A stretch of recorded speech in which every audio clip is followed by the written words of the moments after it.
வணக்கம் மச்சான்ஸ். இந்த வீடியோவில் நம்ம என்ன பார்க்க போகிறோன்னா, அவ்வளோதான், நம்ம டீம் வெளியிலே போயிடுச்சு. அதனால் நம்மளுக்கு ஐஎஸ்எல் அப்போயே முடிஞ்சிருச்சு. ஐஎஸ்எலுக்கு அப்புறம் வேறு என்ன இருக்குது இன்னும் இந்த சீசன்லனா? சூப்பர் லீக் இன்னும் முடியல, இன்னும் ஆரம்பிக்க கூட இல்லை. சூப்பர் லீக் ஃபஸ்ட்டு என்னென்னமோ கதை விட்டானுங்க சூப்பர் கப்புக்கு.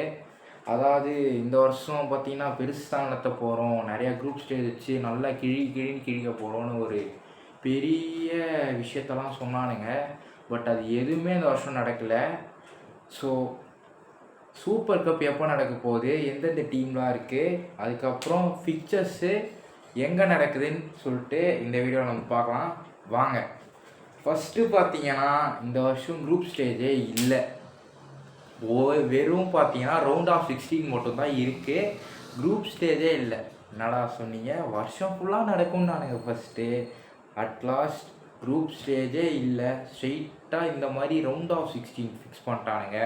13 ஐஎஸ்எல் டீம்ஸ், அதுக்கப்புறம் 3 I league teams, top 3 I league teams வந்து இடம் பெறுறாங்க இந்த சூப்பர் கப்பில்.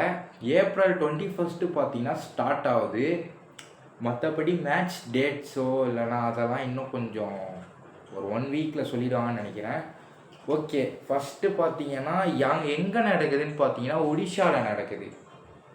போன வருஷம் நடந்த அதே புவனேஸ்வரில் தான் இந்த வருஷமும் நடக்குது. ஸோ நாக் அவுட்டு தான். இப்போ தானே பயமாக இருக்குது. கேரளா பிளாஸ்டர்ஸ்லாம் ஆல்ரெடி கதற ஆரம்பிச்சிட்டாங்க, சொல்கிறேன் ஏன்னு. ஃபஸ்ட்டு மேட்ச் பார்த்தீங்கன்னா ஏடிகேக்கும் ஐ லீகில் 3rd பொசிஷன் இருக்கவங்களும் பார்த்தீங்கன்னா ஃபஸ்ட்டு மேட்ச், அதாவது மோகன் பகானுக்கும் ஐ லீகில் 3rd பொசிஷன் இருக்கும் ஃபஸ்ட் மேட்ச். அழகாக மோகன் பகான் ஜெயிச்சிருமா.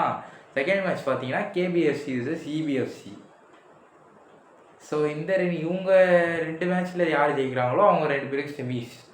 அதுக்கப்புறம் பார்த்தீங்கன்னா தேர்டு ரவுண்ட் ஆஃப் 16 யாருக்குன்னு பார்த்தீங்கன்னா ஜேஎஃப்சி வர்சஸ் ஹெச்எஃப்சி. அதுக்கப்புறம் 4th பார்த்தீங்கன்னா நார்த் ஈஸ்ட்டுக்கும் முகமதமுக்கும் பார்த்தீங்கன்னா 4th. அதில் 2 பேரும் யார் ஜெயிக்கிறாங்களோ அவங்க 2 பேருக்கும் குவாலிஃபயர்ஸ், அதாவது குவார்ட்டர் ஃபைனல்ஸ் போவாங்க. மும்பை சிட்டி எஃப்சிக்கும் சென்னை எஃப்சிக்கும் பார்த்தீங்கன்னா 5th குவாலிஃபயர், அதாவது 5th ரவுண்ட் ஆஃப் 16. அதுக்கப்புறம் பார்த்தீங்கன்னா பெங்களூருக்கும் ஐ லீகில் யார் ஃபஸ்ட்டு இருக்காங்களோ அவங்களுக்கும் பார்த்தீங்கன்னா 6th ரவுண்ட் ஆஃப் 16. அதுக்கப்புறம் பார்த்தீங்கன்னா ஒடிஷாக்கும் பஞ்சாபுக்கும் பார்த்தீங்கன்னா 7th ரவுண்ட் ஆஃப் 16. அதுக்கப்புறம் கடைசியில் எஃப்சி கோவாவும் ஐ லீகில் செகண்ட் இருக்கிற டீமுக்கும் பார்த்தீங்கன்னா கடைசி ரவுண்ட் ஆஃப் 16. ஸோ இதில் ஜெயிக்கிறவங்களாம் பார்த்தீங்கன்னா குவார்ட்டர் ஃபைனல்ஸ் போவாங்க. குவார்ட்டர் ஃபைனல்ஸ்லேருந்து எந்த 4 டீம் ஜெயிக்குதோ அந்த 4 டீம் பார்த்தீங்கன்னா செமிஃபைனல்ஸ் போவோம். கடைசியில் தே வில் மூவ் டு ஃபைனல்ஸை ஜெயிக்கிறவங்க சேலஞ்ச் கப், ஏஎஃப்சி சேலஞ்ச் கப்புக்கு பார்த்தீங்கன்னா டைரெக்டாக குவாலிஃபை ஆவாங்க. அதில் ப்ளேஸ் ஆகிறதுக்கு நல்ல சான்ஸு. சென்னை ஜெயிக்குமா நம்புறீங்களா? ஓகே, இன்னொரு விஷயம் என்னன்னு பார்த்தீங்கன்னா ஓன் காயில் ஸ்டேஸ், அவ்வளோதான். ஓன் காயில் எங்கேயும் போக மாட்டான். கூடிய சீக்கிரத்தில் இன்னொரு வீடியோவில் இந்தியா வேறு ஜெயிச்சிருச்சு ஆஃப்டர் 456 டேஸ் நினைக்கிறேன்.